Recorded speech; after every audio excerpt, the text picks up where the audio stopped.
ci sooy mul fodum tune sama xol bi feex na ba ma la gisee sama doom toogal dégloo tey laa lay gindi adum wan ma lii ma la laaj yoon waa ngi nii tey laa liya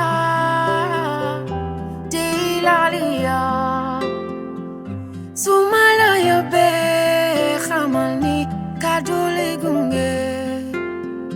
sama wax ci di leet na say fa soo mane toogal muñ mandul dégg nga jaamu ko am falu ne soo nangu wey lépp loo fi sunu yaay daan xalima bi dam nañ ko daal Aïda jour ji moom mooy gars yi def nañ balance bi donc lépp gi jaar yoon ci kanam ñu daal di yëngal nangu ni dama ay baax na ngay nangu li la yàlla may doo gis fay daal la may dikkee du lu ma tay man dama ay Aïda suñu jarbaat la ñu bokk ak ndeyam suñu jarbaat bu baax am kilifa déggal ñu également mu am bés bu toll ñun ñëpp dañuy bàyyi suñu yëpp ñoo fekk si rek ñu mérite ko nag mu mérité ko nag moom ndax wax dëgg yàlla teg na ko ci temps comme nu ko xale yi waxee quoi teg na ko ci temps loolu moo waral suñu teewaay ñu ñëw nag ànd ak toute la famille bi yëpp ngi fi pour sargal ko ci bésam bi en fait xam naa ni loolu mooy teewaay bi fi njëkk. xanaa ñëw rek soutenir suñu doom ñu Aïda Samb ñu koy wax Aïda Mbuub ñu ay yaayam lañu dañoo ñëw rek jàppale si ko ci bésam bi. muy si sama doom Aïda muy si sama doom Aïda Samb macha allah rawatina nag bu jeeg bi waaw boobu moom macha allah donc macha allah merci. dama ñëw parce que suñu jigéen moo aaye Aïda Samb Aïda moo aaye bés la boo xam dafa rëy si ñun lu rëy si ñun parce que lañ doon ñaan rek mooy lii yàgg na aw Youssou Ndour yàlla def na tey mën na dema boppam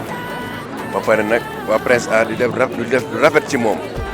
Ngoné di si day tànkam Ibnu di si xar tànkam ba pare nijaayam xam nu mu mooy Youssou cousin am xamoo cousin am la xamoon nijaayam xam lan la mais def na li war ci Aïda moo tax Aïda bu wootee suñu mbokk Gambien yi ñëw ñun ñi bokk ci groupe bi ñëw donc dañu war a sagal Aïda jàppale ko parce que suñu jigéen la man dama si am lu leer parce que Aïda bi muy soog a ñëw si pétole la ma fekk. présence bi nag tey ñëpp xam nañ ko ku ne xam na ne Aïda maay premier njëkkeen ndax ku ne xam na diggante Mbaye Dièye ak Abbas Ndiaye Abbas di nit ku baax Aïda tam di sama doom di sama jabar waaw nga nangu cër bi lool mën ma teral lool teg ma sama place xam man maay kan dara manqué wu ci man. waa ba maa ngi nii toog kontaan ci yéen kontaan sa micro bi nga ma dégg ñu fas yéene waxtaan ci li ñu fi dajale ñun ñëpp tey li waral bés bi muy woote bi Aïda Samb madame Jarju sargal jigéen woote fii ci King Fahd ci chapiteau bi nga xam ne miin nañ ko waaw tey nag li ñu fi indi ñëpp xam nañ ko soutenir benn soxna su am maanaam madame Jarju xam ne Abbas Jarju moom mooy borom këram le mari de Fatou First Lady loolu moo waral sunu teewaay fii nag tey. waaw excellence Youssou Ndour ñëw ci bés bi rek jàppale sunu rakk muy Aïda Samb ñu ngi nuyu ñëpp ba pare ñëwal ci Boy Fall la ñu ñëwal ci taabalam lañ nekk nii sax ñëw pour sargal si sunu rakk jàppale ko mu dugg ci bisimilahi rahmaani rahim yeggale ko alhamdulilah rabbil alamin ndax Aïda nit ku baax la nekk na xale bu yaru xale boo xamante ne ñëpp ko bëgg macha allah. dañ koy ñaanal li nga xamante ne moom la génnee mu bees mu doon jiglaayam macha allah parce que def na bës nag ndax fu mu toll nii def yëngu na xale yëpp ngi defaat seen toogaay di xoolaat lañ war a doxalee ndax goro du ay caaxaan ndax nee naa leen ki la jural sa jëkkër mënoo koo fay ak nu mu munti mel ak défaut yu mu munti am ci àdduna da nga koo war a téye. man daal Aïda Samb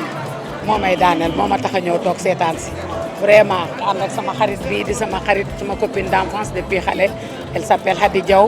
ku ko xamule dégg nga ko ci Sénégal ak Youssou Ndour ak Adji Mbuub sama doomu ndey franchement on est ensemble pour ñëw rek béggee pour Aïda Samb. li tax ma teew fi Aïda sama doom la maa topp ci yaayam te buy def lu mel ni il faut ma teew fi ndax man la fi dese muy xale bu yaru xale bu fonk waajur lu mu mus a liggéey jox na ko sama mag ja ak baayam lu mu liggéey jox na ko ndeyam jox na ko baayam bokk na ko ak ay mbokkam dañ koy ñaanal yàlla lafal ko cat rek lañ koy ñaanal yàlla lafal ko mu ku am cër ci nit bu respecté doomu aadama kon bisam bi jomb ko ndax nag ndeyam ko liggéey ci kaw ci kanam rek lay dem ndax ndeyam liggéey na ko kër baayam waaw. Aïda daal maa fi xale bu baax la bu am respect ci nit bu teral ndeyam bëgg ay mbokkam Samba Jabare maamam nag jàngal na ko dignité jàngal ko personnalité Samba Jabare maamam kenn musu ko wax dara na wax na fi jombe Aïda nag jaar ci voie boobu am respect fonk nit ñi am yar fonk mbokkam teral ndeyam ba mu dee li ma ci gis daal mooy tey victoire rek lay am ndam nag lay am xale bu baax la waaw li leen xam ci déjà maa ngi leen di nuyu seen équipe bi ngeen àndal di nuyu ñuy seetaan di wax ni sama teewaay fii tey ñetti mbir la animatrice tey ma ñëw pour teewee soir Aïda Samb bi tey King Fahd Palace mais également gunge jabaru Seynou Ndiaye Fall ñëpp xam ko ak Aïda Samb mu nekk koo xamante ni sama dëkk waa Xombol la mais également jabaram nekk ku baax nekk sama xarit avec toute sa famille ñoom ñoo nekk nii ñoom laa accompagné donc tey ma ñëw également en tant que animatrice Aïda Samb nekk sama xarit nekk koo xamante ni lu mu def man dama cee war a jàpp dugal sama loxo ba mu gis ma sax ma daw dem ñëpp xam nañ ni li may génn bëriwul mais bon il faut ma ñëw ba mu gis ma ba xam ne maa ngi koy soutenir. waaw asalaamaaleykum maa ngi leen di nuyu ci mbégte di ñaanal ñëpp jàmm yàlla na ñëpp am jàmm yàlla na jàmm yàgg sama teew fii tey nag ku ne xam na ko ndax tey borom guddi gi mooy Aïda Samb Aïda nag ku ne xam na ko ci Super Étoile ak Youssou Madjiguène Ndour ak Super Étoile yëpp tey bu xewlee lépp lu ma jàppoon dama koy bàyyi man Alaaji Fay di famille ci seng-seng di rakk ci Mbay Jëy Fay maak Mbay bokk ndey ak baay Aïda sunu Aïda la bu xewlee bés bii lépp lu ma jàppoon danaa ko bàyyi ndax daf ma ne ma il faut nga teew ma ne ko danaa teew lépp lu ma ci mën nag dinaa ko def tey ci guddi gi waaw bu ñu toogee ba ci kanam boy guddi gi tàmbali Aïda Samb nekk ci kaw scène bi ak groupe am bu ñu demee nag ba guddi gi xaaj il faut ma yëg toroxal seytaane ñamti sabar yi bu baax yëngatu ci. waaw maa ngi leen di nuyu yéen ñëpp kenn ku nekk turam ak santam man la Ndiawar Ndiaye artiste parolier ñu bëri gën maa xam ci Ndiawar Papa Diouf ndax Papa Diouf lañ ma xamal mais wax dëgg yàlla sama liggéey dafa yaatu ñëpp di ci jot daal Aïda Samb nag di sama sœur ren muy soog a ñam sama loxo nag mais defe naa ni jigéen diw moo ko quoi jigéen diw moo ko waaye mu nekk ni ku baax tey mu nekkoon première sortie ak album bi mook Ibrahima ñu invité woon ma pour ma ñëw vraiment fekkee assister affaire bi daal waaw mais kontaan naa trop nag te xam naa ni lii ñëw mooy dàq neel Aïda gisagul dara quoi